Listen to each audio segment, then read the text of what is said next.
Hi there, my name is Audrey, and today I'm 30 years old. I have a story to share about how I became a millionaire thanks to two greedy people. Let's just say karma always catches up to those who do wrong.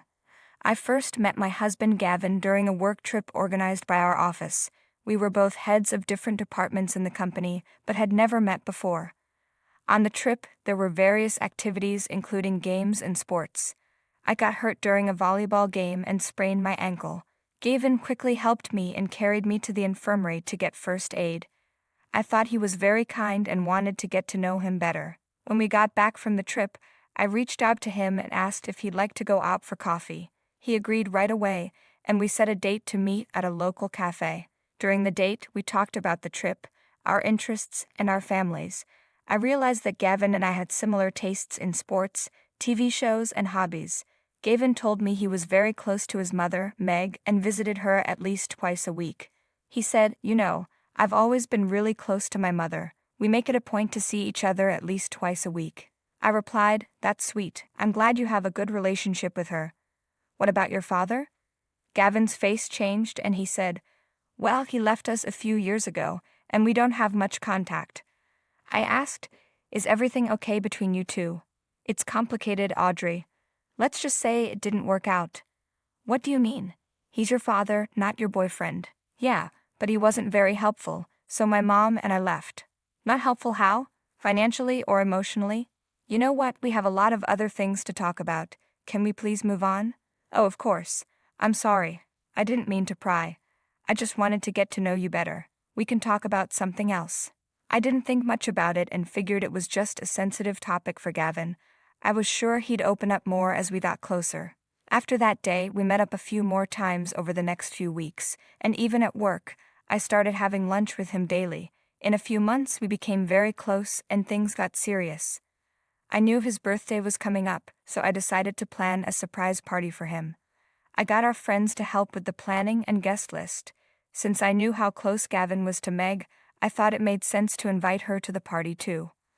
I wasn't sure about inviting his father, so I decided not to, as I didn't want anything to ruin Gavin's birthday. The day of the party arrived, and I finished decorating and setting up Gavin's apartment, then got the cake and food ready. Guests started arriving, and everyone was excited for Gavin to come. Just before Gavin was supposed to arrive, a middle-aged woman walked to the door. She was dressed in a fancy green evening gown and had a branded handbag. I walked over to her and introduced myself. Hello, I'm Audrey. You must be one of Gavin's close relatives. It's nice to meet you. How do you know Gavin? Oh, finally someone with some manners. I'm Meg, Gavin's mother, and yes, I'm the most important guest here. He's my son, Of course, Meg. I didn't mean to offend you. Gavin talks so fondly about you. Please come in and make yourself comfortable. Well, I should hope so. I practically raised him all by myself. I hope you've done a decent job planning this party. I've put in a lot of effort, and our friends have been a great help too. I hope you enjoy it. We'll see about that. Just make sure you don't get in the way of my time with Gavin. He's my boy after all. Of course, I wouldn't want to come between you two. Gavin cherishes his relationship with you, and I respect that. However, Meg didn't seem impressed by anything I did. She loudly criticized the decorations and even started insulting the other guests at the party. I didn't react to any of Meg's actions and kept being polite, hoping she would eventually like me. Soon, I heard Gavin's car approaching, so I went outside to greet him. The surprise party went well, and Gavin was thrilled with the effort I had put in. We cut the cake and gave him our presents. Meg insisted on being next to Gavin in all the pictures, even the ones with just him and me. She also claimed her gift was the best, and Gavin would love it the most. To my surprise, Gavin didn't stop Meg from making a fuss. Instead, he catered to all her demands, making sure she was always by his side. When it was time for dinner, everyone took their seats at the table. Gavin stood up to make a toast, thanking everyone for coming to his birthday party. He said he had a very important announcement to make and was glad everyone was there to hear it. Before I could react, he got down on one knee, pulled out a ring, and asked me to marry him. I was overjoyed and cried happy tears before excitedly saying yes. Everyone cheered and congratulated us, but I noticed Meg got up and left the table. Confused, I pointed it out to Gavin. Babe, your mom left the table. Is everything okay? We should find her and get her blessing. She'll be upset if we don't. Gavin replied, But why do we need her blessing? This is our decision, isn't it? Babe, you know I always talk to my mom about important decisions. We're really close and I value her opinion. I get that she's important to you, but isn't this about us? Shouldn't we make decisions together? Of course we do, but I can't ignore her. She means a lot to me. Can we just find her and talk to her about giving us her blessing? I started to feel concerned. No one should be that dependent on their parents, but I let it go because I loved him and wanted his mother to approve of me too. We searched for Meg all over the house but couldn't find her. Eventually, we saw her sitting quietly in the backyard. We approached her and asked for her blessing, which she reluctantly gave after Gavin asked. Gavin apologized, saying, Mom, I'm sorry I didn't talk to you before proposing to Audrey. It just happened in the moment and I thought it was the perfect time. Meg responded, Well, Gavin, you usually discuss big decisions with me. I felt left out this time. I know, and I didn't mean to upset you. I planned to talk to you the next day, but the surprise party changed everything. I understand it was unexpected, but you should have found a way to talk to me before making such a big decision. You're right, Mom. I should have. I got caught up in the excitement, and Audrey has been so amazing and supportive. I wanted to show her how much she means to me. I can see you really love her, Gavin. I just want you to remember to include me in your life, especially with important matters. I promise, Mom, I'll work on communicating better with you. You're an important part of my life, and I want you to be part of Audrey's and my journey together. That's all I ask, dear. I decided not to listen to the rest of their conversation because I started feeling like I was eavesdropping, even though I wasn't. As I walked away, I heard Meg telling Gavin that I wasn't good enough for him, that he should reconsider marrying me, and that I wasn't beautiful enough and was only interested in Gavin for his money. I ignored Meg's taunts and pretended I didn't hear them. Over the next few weeks, we started planning our wedding. Meg didn't help with any of the preparations. She tried to dictate which dress I should wear and threw a tantrum when I told her I wanted to choose my own. She also met with me a few times to tell me that I should pay more than half of the wedding expenses, saying I was lucky to be marrying Gavin and needed to contribute. I didn't take these incidents to heart, thinking she would warm up to me once we were married. Finally, after weeks of planning, my wedding day arrived. I was in my dressing room, surrounded by my bridesmaids and my mother, getting ready. Everyone told me how beautiful I looked in my flowing white dress. Then I heard a knock at the door and saw Meg walk in. To my shock, she was wearing a white wedding dress. Why are you wearing a wedding dress? I asked. Today is my son's wedding day, and it's more important to me than anything else, Meg replied. I chose to wear this dress to highlight my significance as the mother of the groom. I understand it's an important day for you, but isn't it customary for the bride to wear white? It might take away from Audrey's moment, my mother pointed out. Well, that's not my concern, Meg said. Gavin is my only son, and I deserve attention on this occasion too. Of course, Meg, my mother said, but today is primarily about Audrey and Gavin's love and commitment. It's their special day. I know that, but I'm just making a statement. My presence here matters as much as anyone else's, Meg insisted. I was furious but decided not to cause a scene and ruin the day. The rest of the ceremony went well. We exchanged vows and rings, and it was emotional for both of us since we had been waiting for this day for a long time. During the wedding planning, I had asked Gavin to handle the guest list. I noticed he hadn't included his father and asked if he was sure about that decision. Gavin said his father had abandoned them and had no place at such an important celebration. I wanted to change his mind but decided to drop the subject, not wanting to upset him. The months after our wedding were blissful. We spent every moment together and started planning to buy our own house. Gavin and I had always wanted to live together, but decided to get married first before making such a decision. We began house hunting, spending a few hours every day looking for our dream home. One day, Gavin called me at work. Hey babe, I'm sorry, but an important meeting has come up. I won't be able to go house hunting with you today.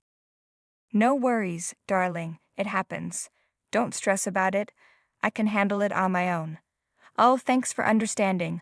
I'll make it up to you, I promise. You better. Just focus on your meeting and we'll catch up later. Love you. Love you too, babe. After work, I got into my car and drove to the location of the property. I saw that the house was on the 10th floor of a building still under construction. When I arrived, I met with the realtor, who informed me that another guest had arrived under our name to look at the property. Knowing Gavin was busy, I was confused about who this person could be. To my shock, I saw my mother-in-law, Meg, waiting impatiently at the door. I asked her why she had come to see the property. She said she wanted to make sure the house was good enough for her son, and that it had a place for her to stay when she visits. I didn't want Meg involved, but I let her join me to avoid making Gavin angry. We began the tour, and Meg didn't stop criticizing the building and saying the house wasn't up to her standards. By the end of the tour, I was very frustrated and wanted to leave as quickly as possible. The realtor stepped away to take a call and told us he'd show us the rest of the property when he returned. He also warned us to be careful, as the house was still under construction and could be dangerous. I started walking around and noticed an unfinished staircase outside the house. Suddenly, I felt someone kick my right leg. I lost my balance and fell down the stairs.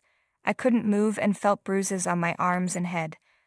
I looked up to see Meg smiling in victory before she quickly turned and left. I was in shock, unable to understand what had just happened, and I couldn't move for a few minutes.